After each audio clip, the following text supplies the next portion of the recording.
Kiranya Tuhan memberkati kita semua dalam sukacita dan damai sejahtera. Amin. Bapak, Ibu, dan Saudara yang dikasihi oleh Tuhan Yesus Kristus, kiranya sukacita dan damai sejahtera di dalam Tuhan menyertai kita semua. Firman Tuhan yang menjadi renungan bagi kita, Markus pasal 7, ayat 24 sampai dengan ayat yang ke-37, demikian firman Tuhan. Lalu Yesus berangkat dari situ dan pergi ke daerah Tirus. Ia masuk ke sebuah rumah dan tidak mau bahwa ada orang yang mengetahuinya, tetapi kedatangannya tidak dapat dirahasiakan. Malah seorang ibu yang anaknya perempuan kerasukan roh jahat segera mendengar tentang dia, lalu datang dan tersungkur di depan kakinya. Perempuan itu seorang Yunani bangsa Sirofenisia. Ia memohon kepada Yesus untuk mengusir setan itu dari anaknya. Lalu Yesus berkata kepadanya, "Biarlah anak-anak kenyang dahulu, sebab tidak patut mengambil roti yang disediakan bagi anak-anak dan melemparkannya kepada anjing." Tetapi perempuan itu menjawab, "Benar Tuhan, tetapi anjing yang di bawah meja juga makan remah-remah yang dijatuhkan anak-anak." Maka kata Yesus kepada perempuan itu, "Karena kata-katamu itu, pergilah sekarang, sebab setan itu sudah keluar dari anakmu." Perempuan itu pulang ke rumahnya, lalu didapatinya anak itu berbaring di tempat tidur, sedang setan itu sudah keluar. Kemudian Yesus meninggalkan pula daerah Tirus dan dengan melalui Sidon pergi ke Danau Galilea di tengah-tengah daerah Dekapolis. Di situ orang membawa kepadanya seorang yang tuli dan yang gagap dan memohon kepadanya supaya ia meletakkan tangannya atas orang itu. Dan sesudah Yesus memisahkan dia dari orang banyak sehingga mereka sendirian, ia memasukkan jarinya ke telinga orang itu, lalu ia meludah dan meraba lidah orang itu. Kemudian sambil menengadah ke langit, Yesus menarik napas dan berkata kepadanya, "Ephata," artinya terbukalah. Maka terbukalah telinga orang itu, dan seketika itu terlepas pulalah pengikat lidahnya. Lalu ia berkata-kata dengan baik. Yesus berpesan kepada orang-orang yang ada di situ supaya jangan menceritakannya kepada siapapun juga. Tetapi makin dilarangnya mereka, makin luas mereka memberitakannya. Mereka takjub dan tercengang dan berkata, "Ia menjadikan segala-galanya baik, yang tuli dijadikannya mendengar, yang bisu dijadikannya berkata-kata." Demikian firman Tuhan. Bapak, Ibu, dan Saudara yang dikasihi oleh Tuhan Yesus Kristus, menjaga hati untuk tetap tenang dalam menghadapi berbagai persoalan kehidupan bukanlah perkara yang mudah. Sikap dan respon kita dalam menghadapi persoalan hidup bisa beragam. Ada yang panikan, ada yang tidak tenang, ada yang marah-marah, ada yang kecewa, ada yang patah arang, dan lain sebagainya.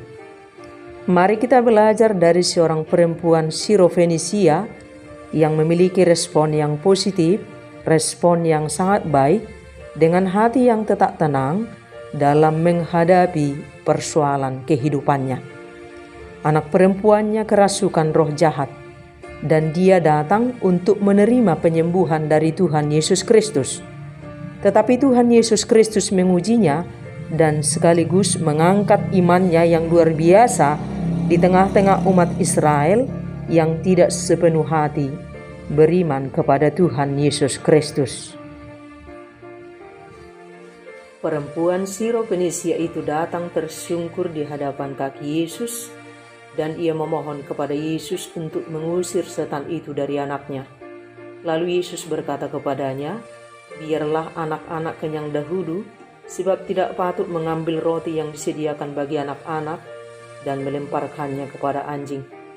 Tetapi perempuan itu menjawab, "Benar Tuhan, tetapi anjing yang di bawah meja juga makan remah-remah yang dijatuhkan anak-anak." Maka kata Yesus kepada perempuan itu, "Karena kata-katamu itu, pergilah sekarang, sebab setan itu sudah keluar dari anakmu." Lalu perempuan itu pulang ke rumahnya, dan didapatinya anak itu berbaring di tempat tidur, sedang setan itu sudah keluar.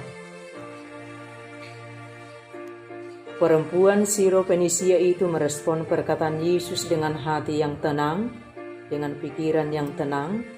Ia tidak marah atau tersinggung, ia tidak merasa terhina, ia tidak mundur lalu putus asa, atau ia tidak gentar. Perempuan Siro-Fenisia itu berjuang menembus berbagai tantangan untuk bisa menemui Yesus untuk memperoleh kesembuhan anak perempuannya. Ia tidak berdiam diri sekalipun fakta bahwa tidak ada kemungkinan baginya untuk berjumpa dengan Yesus, sebab ia seorang non-Yahudi, ia hanya seorang asing, ia bukan siapa-siapa.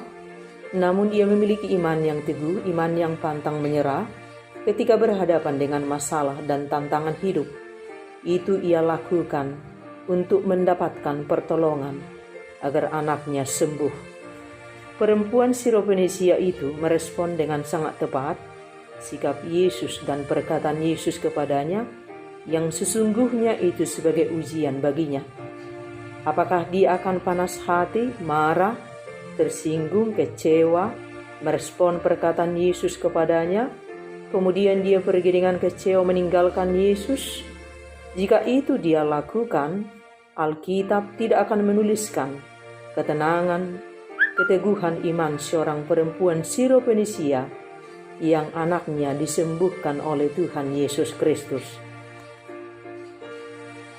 Mari kita belajar dari sikap perempuan Siro-Fenisia ini saat kita berhadapan dengan berbagai persoalan hidup, menyangkut harga diri seperti penghinaan, dilecehkan, tidak dianggap, diremehkan.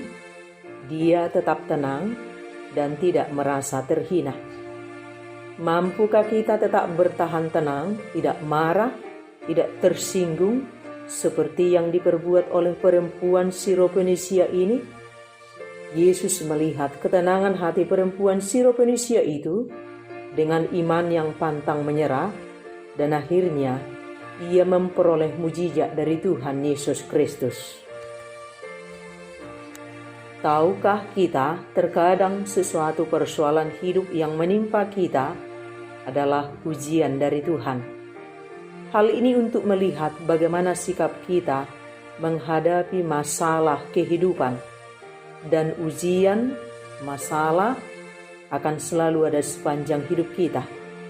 Ini bertujuan agar iman kita tetap teguh dan tetap percaya kepada Tuhan Yesus Kristus. Dalam firman Tuhan dikatakan, saudara-saudaraku, anggaplah sebagai suatu kebahagiaan apabila kamu jatuh ke dalam berbagai-bagai pencobaan, sebab kamu tahu bahwa ujian terhadap imanmu itu menghasilkan ketekunan, dan biarlah ketekunan itu memperoleh buah yang matang, supaya kamu menjadi sempurna dan utuh, dan tak kekurangan suatu apapun. Kita harus selalu percaya bahwa Yesus sanggup menolong kita dalam setiap persoalan yang kita hadapi. Tetap stabil, tetap tenang, tetap beriman teguh kala menghadapi ujian hidup. Apapun yang sedang kita alami, segera lari dan kejar Tuhan Yesus Kristus sampai kita mendapatkannya. Tersungkurlah dan beristirahat di bawah kaki Yesus saat beban hidup kita, supaya kita tetap tenang. Dan di setiap pergumulan kita, minta saja dengan terus terang, dengan jujur, singkat, jelas, tanpa bertele-tele, apa yang kita butuhkan dari Tuhan Yesus Kristus. Dan tetap bersabar, setia, menantikan tangan Tuhan bekerja. Di sela kita menanti pertolongan Tuhan, tetap teguh beriman kepada Tuhan Yesus Kristus. Apapun yang sedang kita hadapi, tetap tenang, jangan marah-marah atau panas hati, jangan tersinggung, jangan kecewa, jangan patah arang, dan lain sebagainya. Tetap jaga hati kita dan tetap percaya bahwa remah-remah dari Tuhan bisa memberkati kita. Di setiap masalah, mari kita belajar stabil di dalam Tuhan, dalam iman yang teguh, tidak menyerah, tidak marah-marah, tidak kecewa, tidak tersinggung, tetapi dengan kerendahan hati, mari kita sujud, tersungkur di hadapan Tuhan.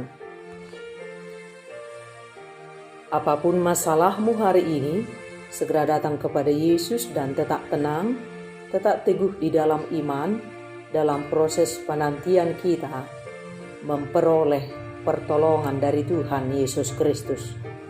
Dan selanjutnya kita juga melihat bagaimana Yesus menyembuhkan seorang yang tuli dan gagap dengan cara memasukkan jarinya ke telinga, dan ia meludah dan meraba lidah yang sakit itu dan ia sembuh. Kemudian sambil menengadah ke langit, Yesus menarik napas dan berkata kepadanya, Ephata, artinya terbukalah. Maka terbukalah telinga orang itu, dan seketika itu terlepas pula lah pengikat lidahnya, lalu ia berkata-kata dengan baik. Dan orang banyak takjub dan tercengang dan berkata, ia menjadikan segala-galanya baik, yang tuli dijadikannya mendengar, yang bisu dijadikannya berkata-kata. Tuhan Yesus menjadikan segala-galanya baik. Tidak ada yang tidak baik. Kita yang merasa tidak baik, maka supaya baik kembali yang tidak baik itu, datanglah kepada Yesus. Apabila ingin memperoleh kebaikan Tuhan, datanglah terus-menerus setiap waktu kepada Tuhan Yesus Kristus. Mendekat dan melekatlah kepada Tuhan Yesus Kristus, dan rasakan serta nikmatilah kasih dan kebaikannya setiap waktu. Setiap waktu buka mulut kita untuk mengucap syukur memuji Tuhan, dan buka telinga kita untuk mendengar suara Tuhan dan taat hanya kepadanya. Segala yang baik Tuhan berikan untuk kita, nikmatilah setiap waktu kasih kebaikan Tuhan dengan tetap setia, tetap taat, tetap berserah, dan tetap percaya kepada Tuhan Yesus Kristus. Sekali ikut Yesus, selamanya ikut Yesus. Amin.